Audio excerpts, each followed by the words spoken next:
Dokter Cantik Kesayangan Tuan Muda, episode 45.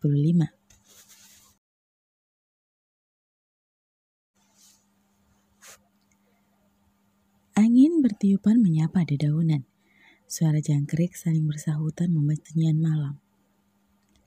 Sebuah mobil hitam melaju cukup cepat membelah jalanan yang sudah cukup sepi. Keheningan tercipta di antara dua sejoli yang sedari tadi hanya diam, namun netranya sibuk saling melirik ke arah pasangannya. Si beruang kutub kenapa ya? Sepertinya dia sedang marah. Tebak Inggit dalam hati.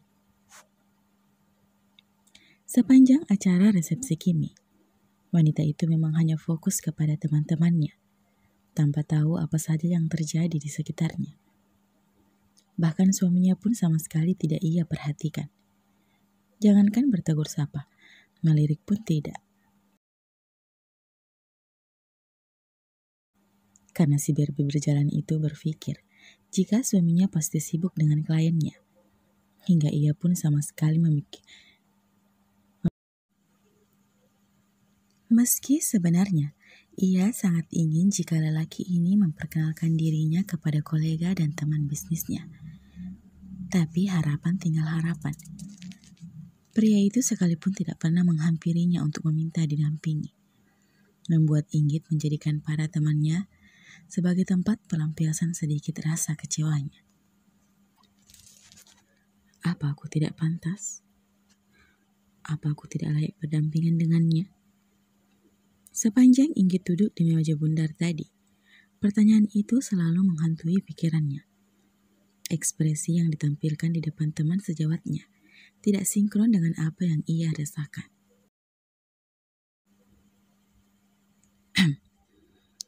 Inggit berdeham untuk memulai pembicaraan. Jika bukan dia yang memulai, Inggit pikir keadaan akan seperti ini hingga mereka masuk ke gerbang rumah. Apa terjadi sesuatu tadi di sana? Kau sepertinya tidak baik-baik saja. Tutur wanita berambut panjang tersebut sedikit memeringkan tubuhnya menghadap ke suaminya yang kini fokus menyetir. Krik-krik. Tidak ada jawaban dari Romi. Pria itu masih terus memperhatikan jalanan, seolah-olah suara Inggit hanya angin lalu baginya. Romi. Panggil Inggit. Dia gemas sendiri karena aksi diam pria itu. Kamu kenapa? Masih bertanya dengan suara yang lembut dan sesantun mungkin. Meski sebenarnya ia sudah ingin mencakar-cakar wajah kekasih halalnya itu yang masih duduk tenang tanpa memperdulikannya. Romi. Suara Inggit naik 1 oktav lebih tinggi, namun berhasil membuat Romi meliriknya tajam. Dan hanya sekilas masih dengan bibir yang bungkam. Ini orang kenapa sih? Kerasukan jin apa sih dia? Batin Inggit. Aduh, sabar Inggit. Menghadapi orang seperti ini kita harus punya jiwa kesabaran yang setinggi Monas dan seluas samudra. Tambahnya lagi. Wanita itu menghela nafas dalam. Sepertinya cara berteriak tidak berhasil membuka bibir tebal dan seksi itu. Membuat Inggit berhayal sejenak untuk menggigitnya. Dasar otak mesum. Beruang kutub, aku mau makan ayam crispy. Kita singgah ya di depan sana. Tunjuk Inggit dengan nada seriang mungkin, namun sedikit terkesan manja. Seakan-akan ayam crispy itu adalah alasan yang mampu menolongnya mengais informasi dari pria yang sedari tadi sudah seperti orang bisu. Ganteng-ganteng kok gagu sih? Inggit cekikikan dalam hati. Wanita bergaun merah marun itu menatap lekat pria di sampingnya yang sempat memolehkan kepalanya, menunggu jawaban dengan tatapan yang berbinar. Aku lihat tadi kamu mengambil makanan banyak bersama dokter itu. Apa masih belum kenyang? Yes, akhirnya dia membuka mulut guys. Hebohnya sendiri. Bibirnya membentuk garis horizontal. Tunggu. Jadi maksudnya dia memperhatikan aku di pesta tadi? Pekiknya. Dokter itu... Aku pikir kamu sudah kenyang hanya dengan memandangi wajah idolamu itu. Geram Romi dalam hati. Tangannya mencengkram benda bulat yang sedari tadi ia pegang. Itu tadi aku sama Dokter Aidil mengambil buah dan kek untuk semuanya. Bukan hanya aku yang makan seorang diri. Cih, pakai sebut nama lagi. Tutur Romi sangat pelan, hingga Inggit hanya mampu mendengar suara decihan saja. Kamu bilang apa? Sudah sampai. Masuklah, makan sepuasmu. Aku menunggu di sini saja. Ucap ketus Romi. Tangannya sibuk menarik rem tangan saat kakinya telah menginjak rem setelah kuda besi itu telah tiba di parkiran restoran yang diinginkan istrinya. Inggit cemberut. Sepertinya ia sudah kehabisan tenaga untuk menghadapi pria di sampingnya ini. Bukankah seharusnya ia yang saat ini marah-marah? Bukankah tadi ia hanya fokus saja ke koleganya saja, bahkan tidak memperkenalkan aku? Tapi kenapa sekarang dia sudah seperti wanita yang sedang PMS, marah-marah tanpa alasan yang jelas? Inggit mengarik nafas dalam sebelum menghembuskannya pelan melalui mulut, sebelum kemudian menarik tangan berotot Romi. Kamu marah sama aku? Dari tadi kamu tidak ingin melihatku? Tanya Inggit. Pikir sendiri. Jawab ketus Romi membuang muka. Inggit sebenarnya ingin tertawa melihat cara protes pria itu. Namun ia penasaran. What? Pekik Inggit tidak percaya. Memangnya apa salahnya? Aku bukan Mbah Dukun beruang kutub. Saya tahu apa yang kamu pikir. Ngomong dong. Jangan membuatku bingung begini. Atau kita bicara di dalam saja kan? Aku benar-benar lapar. Tutur panjang lebar Inggit menatap pemohon kepada Romi. Inggit merasa sudah seperti seorang ibu yang tengah merayu anak lelakinya yang sudah beranjak dewasa, namun masih bersikap kekanak-kanakan. Rom, seharusnya aku loh yang marah sama kamu. Romi menoleh, menantikan jawaban. Ekspresi datar masih bertahan di wajah rupawan tersebut. Sepanjang pesta tadi, kamu hanya sibuk dengan kolegamu dan kamu sibuk tertawa dengan dokter itu.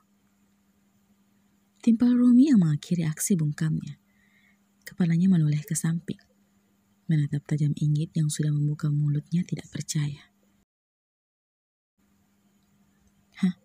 Maksud kamu Dokter Aidil, tapi kami hanya berhenti menyebut namanya. Suara Romi memenuhi mobil tersebut. Bibir Inggit seketika bergetar menatap lekat suaminya yang sekarang sedang menarik dasinya dan melemparkannya di jok belakang. Pria itu sendiri tidak tahu mengapa ia begitu kesal saat Inggit selalu saja menyebut nama dokter pria itu. Hatinya seolah sedang terbakar. Kamu cemburu? Tebak Inggit pelan. Tidak, aku sama sekali tidak cemburu. Tapi aku tidak suka kau menyebut namanya. Sama seperti denganmu yang tidak suka aku selalu bersama Disa. Aku pun demikian. Seharusnya kamu tahu diri dan tahu akan statusmu sebagai seorang istri. Jangan kecentilan. Ucap penuh penekanan Romi.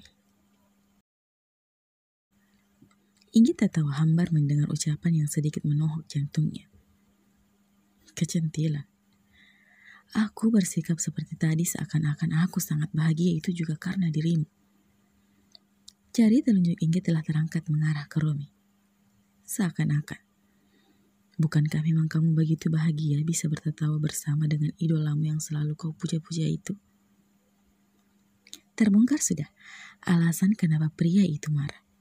Hanya saja, Inggit sudah tidak fokus ke sana. Wanita itu sedang sibuk menatap nyalang Romi yang juga kini sedang menatapnya. hingga kedua pasang mata itu saling terkunci. Rom, apa kamu merasa aku tidak pantas untukmu? Tanya Inggit. Mata wanita itu sudah tampak berkaca-kaca. Jangan mengalihkan pembicaraan. Aku tidak pernah mengatakan hal seperti itu. Tapi sikapmu seolah-olah menunjukkan kalau aku tidak pantas berada di sampingmu. Pegik tertahan Inggit.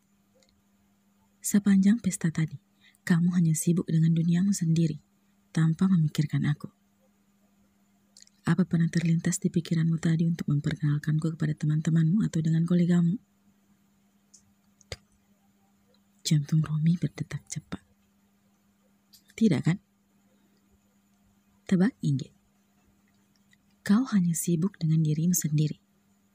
Jujur saja, aku sangat berharap tadi kamu mendatangiku, memintaku mendampingimu untuk menyapa rekan bisnismu, menyapa teman-temanmu. Tapi nyatanya kamu hanya sibuk sendiri tanpa memikirkan perasaanku. Oke, kalau kedatanganku tadi dengan Dr. Aidil itu membuatmu marah, it's okay, aku minta maaf. Tapi bukan aku yang memulainya. Dia yang datang padaku bertanya tentang Kimi. Kalau kamu pikir aku mengidolakan dia lantas aku begitu memujanya dan berharap lebih, kamu salah besar. Aku memang mengidolakannya sejak dulu. Tapi aku sama sekali tidak pernah berharap untuk hal yang lebih jauh. Aku juga bahkan tidak pernah bersentuhan dengannya. Aku tahu batasanku. Tidak seperti dirimu yang bebas saling berpelukan dengan Disa di depan mata istrimu sendiri. Aku tahu diri dan aku sangat tahu statusku. Cerocos Inggit tanpa jeda. Mata wanita itu memerah menahan tangis. Dadanya kembang kempis setelah meluapkan semua yang menjanggal di hati serta pikirannya.